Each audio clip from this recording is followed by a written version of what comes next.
Dans une première entrevue de 6 minutes, on a mis la table, je dirais, pour aborder l'exhortation apostolique, la toute première du pape François, donc Evangelii Gaudium, et Daniel Laliberté, qui est agent pastoral, théologien, l'a lu pour nous en parler.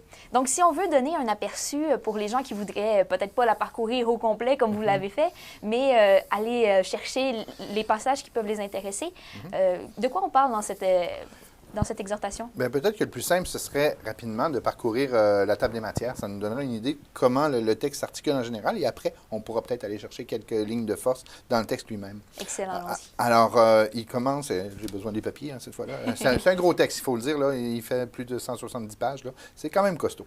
Alors, il commence en parlant, et vous ne serez pas surpris, c'est le titre du document, La joie de l'Évangile. Mais il en parle, comme je disais la dernière fois, comme la joie d'être habité et donc d'évangéliser parce qu'on est habité par cette joie, ce qui l'amène à une réflexion, dans le premier chapitre, sur la transformation missionnaire de l'Église. Il va inviter toute l'Église, et pas juste les pasteurs et ceux qui ont un titre officiel, mais tous les fidèles de l'Église, à se considérer comme des missionnaires habités par cette joie et invités à y aller. Et ça devrait transformer notre façon d'être et de vivre en Église. Donc, se transformer avant d'aller vers les autres? Oui, mais parfois, la décision de prendre l'initiative va contribuer même à nous transformer. Okay. Il y a un aller-retour là-dedans. Ensuite, dans la crise de l'engagement communautaire, il fait une longue réflexion ici, et on l'abordait la dernière fois, il va beaucoup parler des questions qui ont rapport à la pauvreté, au monde d'aujourd'hui. Alors, des titres comme « Non à une économie de l'exclusion »,« Non à la nouvelle idolâtrie de l'argent ». Ça, c'est une section d'ailleurs qui a fait réagir beaucoup. Des gens de la finance, des catholiques plutôt d'une certaine tendance qui ont dit « Oh, là, le pape, il touche à des sujets oui, c'est ça, des sujets chauds. » Alors, il y a tout ce rapport à la société. Ensuite, il nous interpelle à l'interne à éviter certaines tentations quand on est dans l'Église. On pourrait y revenir. Ensuite de ça... Ensuite, il va nous parler de comment annoncer l'Évangile, et c'est là qu'il insiste sur le fait que tout le peuple est invité à annoncer l'Évangile. Et pas seulement le clergé, c'est ça la distinction? Exactement. OK.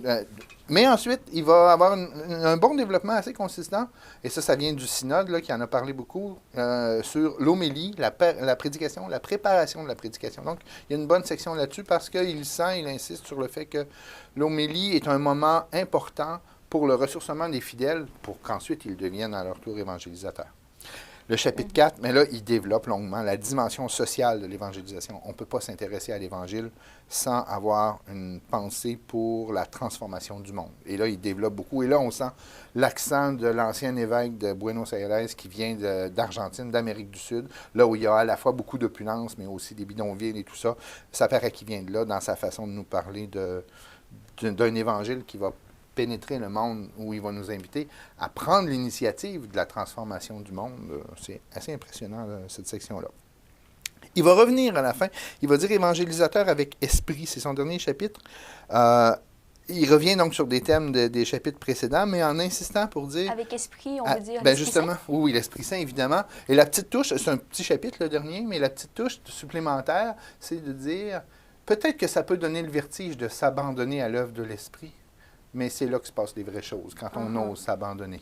Et la toute dernière section, comme dans toutes les exhortations apostoliques, on se met en face de la figure de Marie. Mais là, ici, on ne le fait pas simplement, il va dire que c'est Marie, mère de l'évangélisation, mais là, vous voyez son accent encore une fois, c'est pas simplement pour dire qu'on va prier Marie d'intercéder pour nous. Là. Non, il va parler d'un style marial de l'évangélisation, où il va nous rappeler que même dans le Magnificat, Marie va parler de Dieu qui renverse les puissants de leur trône et qui élève les hommes, qui abaisse les riches. Vous voyez, ce thème-là revient même au moment où il évoque Marie. Et le style marial, c'est pas simplement la gentillesse d'une maman. Là. C'est une maman qui a quand même beaucoup de convictions et donc qui doit nous pousser à l'action. Alors, vous voyez un petit peu la structure qui est toute portée par cette joie d'être habitée par l'Évangile, mais qui doit nous pousser à l'action d'annonce et l'action de transformation du monde. Je dirais que c'est la grande structure du texte.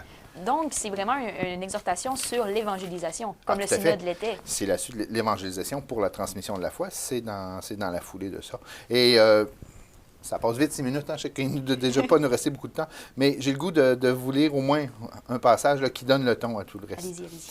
C'est au tout début, c'est au numéro 3. « J'invite chaque chrétien, en quelque lieu et situation où il se trouve, à renouveler aujourd'hui même sa rencontre personnelle avec Jésus-Christ, ou au moins à prendre la décision de se laisser rencontrer par lui, de le chercher chaque jour sans cesse.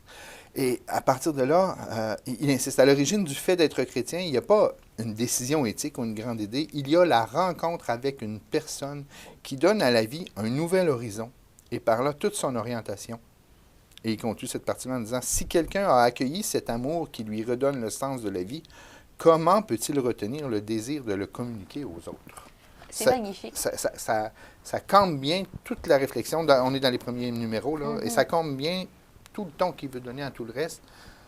Et un chrétien qui n'a pas cette pulsion d'annoncer, et là, il faut tous se laisser interpeller par ça, qui n'a pas cette pulsion de rayonner de sa joie, et que ça devienne évangélisateur, on peut se poser des questions. A-t-il vraiment rencontré le Christ? Je pense que c'est juste assez pour nous donner le goût d'approfondir, d'aller voir le texte. C'est malheureusement. Merci beaucoup, Daniel La Liberté. Ça fait plaisir. C'est tout le temps qu'on avait pour parler de ce beau réflexion. document. Merci. Profitez-en vous aussi.